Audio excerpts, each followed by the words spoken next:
Election schedule के announcement के साथ ही आदर्श आचार संहिता स्टार्ट हो चुकी है और जैसे कमीशन की गाइडलाइंस हैं, फर्स्ट 24 आवर्स में जितनी भी सरकारी ऑफिसेस हैं, सरकारी स्पेसेस हैं, उसमें से सभी पोस्टर्स, बैनर्स, होर्डिंग्स रिमूव करा दिए गए हैं। साथ ही जितनी भी शिला पट्टिकाएँ हैं उनको कवर करवा दिया गया है। 48 आवर्स में पब्लिक प्लेसेस में सिमिलरली पोस्टर्स, बैनर्स, होर्डिंग्स किसी पर्टिकुलर पॉलिटिकल पार्टी या कैंडिडेट से रिलेटेड जो हों उनको रिमूव करवा दिया गया है और जितनी भी शिला पट्टिकाएँ हैं उनको भी कवर करवा दिया गया है। 72 आवर्स में सिमिलर प्रोटोकॉल प्राइवेट प्लेसेस के लिए भी एप्लीकेबल रहेगा, जो अब करवाया जाएगा। कल 12 बजे तक इसको भी कंप्लीट करवा दिया जाएगा। एमसीसी की उल्लंघन ना हो इसके लिए कमीशन ने सी विजिल ऐप बनाया है और इसमें अभी हमने प्रेस कॉन्फ्रेंस से पूर्व सभी हमारे जो मीडिया कर्मी हैं उनको एक इसका बहुत ब्रीफ डेमोन्स्ट्रेशन दिया है। सी विजिल ऐप के माध्यम से कहीं पर भी किसी भी सिटीज़न को एमसीसी वायलेशन दिखता है तो वो उस ऐप के माध्यम से कंप्लेन कर सकते हैं। इसमें सी विजिल सिटीज़न ऐप है जिसमें वो कंप्लेन लॉन्च कर सकते हैं। साथ ही इन्वेस्टिगेटर ऐप है। इस कंप्लेन की इन्वेस्टिगेशन एसएसटी टीम्स के द्वारा की जाएगी, तो वो इन्वेस्टिगेटर ऐप के माध्यम से उसमें पूरा इन्वेस्टिगेट करके अपनी नोटिंग कर सकते हैं। और फाइनली एक सी विजिल मॉनिटर है जो हमारे डीओ के लेवल पर है, डैशबोर्ड है, जहाँ पर हम उसकी पूरी रिपोर्ट देखेंगे। उन्होंने जो भी एसएसटी टीम ने जो भी अपनी इन्वेस्टिगेशन करी है उसमें अगर वो कंप्लेन फ्रिवलेस है तो वो रिजेक्ट होगी और अगर वो जेन्युइन है तो उस पर आगे कार्रवाई की जाएगी। उसकी पूरी डिटेलिंग हमारे पास डैशबोर्ड पे अवेलेबल रहेगी। हम सभी से निवेदन करेंगे कि ज़्यादा से ज़्यादा लोग सी विजिल ऐप डाउनलोड करें और उसका यूटिलाइजेशन करें। कहीं पर भी आपको ऐसी कोई भी आपत्तिजनक कार्रवाई होती हुई नज़र आए जो कि हमारे आदर्श आचार संहिता की उल्लंघन की श्रेणी में आती हो तो आप उस पर अपनी कंप्लेन रजिस्टर कराएं। इसमें एक 100 मिनट्स का टाइमलाइन दी गई है जिसमें उस कंप्लेन को हमें एड्रेस करना है और उस पर कार्रवाई करनी है, तो वो हम करवाएंगे। स्वीप एक्टिविटीज़ के माध्यम से हम लोगों से आग्रह कर रहे हैं कि वो ज़्यादा से ज़्यादा लोग आगे आकर के अपना वोटिंग का राइट एक्सरसाइज करें। इसके लिए हमने एक वोट वृक्ष बनाया था जिसमें वोट पातियां लगाई जाएंगी। लोग अपने संकल्प भर करके उस वृक्ष में पत्तियां लगा करके एक अपना एक एफर्मेटिव संकल्प लेंगे कि हम वोटिंग करेंगे और बाकी लोगों में भी इसकी प्रचार प्रसार करेंगे।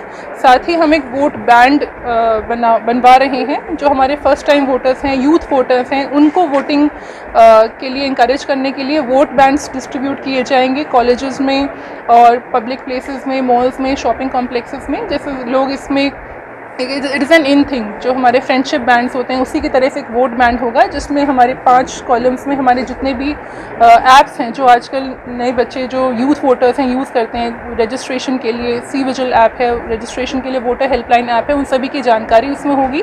तो that will be an IC option जिसमें लोग हम प्रचार प्रसार करेंगे कि ज़्यादा से ज़्यादा लोग अपना नाम भी जुड़वाएँ और जो लोग ऑलरेडी इनरोल्ड हैं एज वोटर्स वो अपना वोटिंग राइट एक्सरसाइज करें। में 434 बूथ्स ऐसे आइडेंटिफाई हैं जो किसी तरह से संवेदनशील व अति संवेदनशील हैं।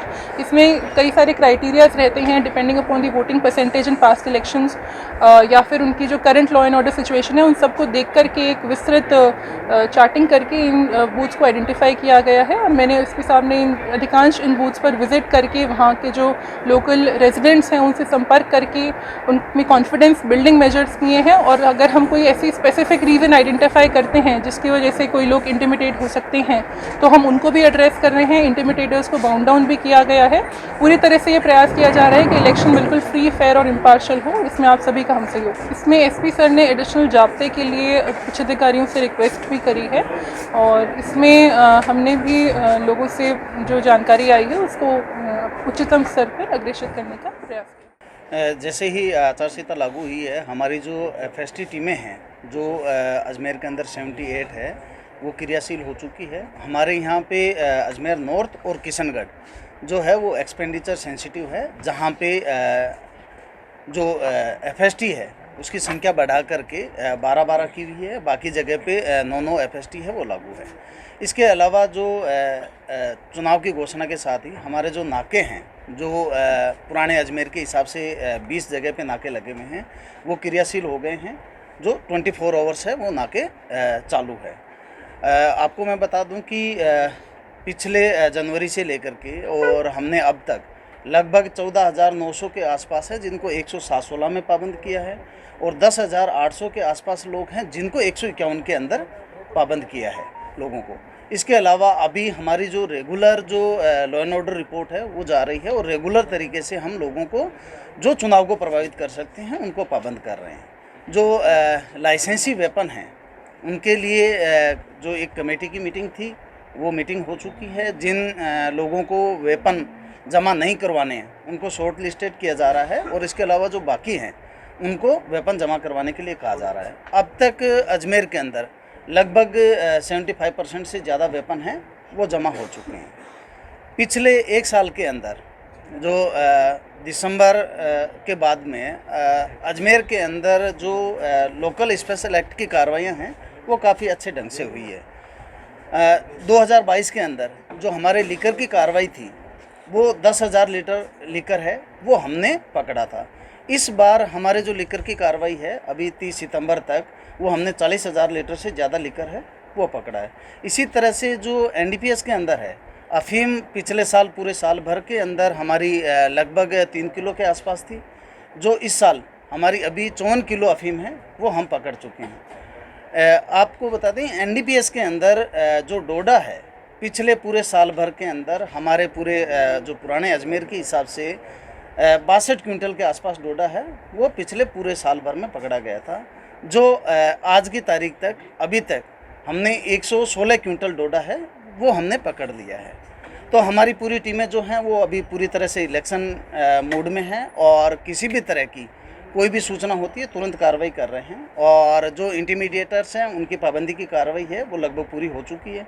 इसके अलावा DO मैडम के साथ में हमारी विजिट भी हो रही है, हम फ्लैग मार्च भी कर रहे हैं और लोकल लेवल पे जो तहसीलदार SHO और डिप्टी एंड RO ये है ये सारे जाकर के बूथ की विजिट कर रहे हैं और किसी भी तरह की कोई सूचना आती है तो तुरंत कार्रवाई कर रहे हैं। हमने क्योंकि ये पहले से ही डिसाइडेड था कि इसी त्यौहार के आसपास ही हमारा चुनाव होना है, तो हमारी पहले से ही पूरी तरीके से तैयारी थी और हमने उच्च स्तर पे जो जाब्ते की हमेशा जो बाहर से जाब्ता आता है उसकी डिमांड है वो पहले से ही अभी भेज दी है ताकि पर्याप्त मात्रा में हमें जाब्ता मिल जाएगा और हम आराम से त्यौहार और जो पुष्कर फेयर है वो भी करवा लेंगे और इलेक्शन भी करवा लेंगे।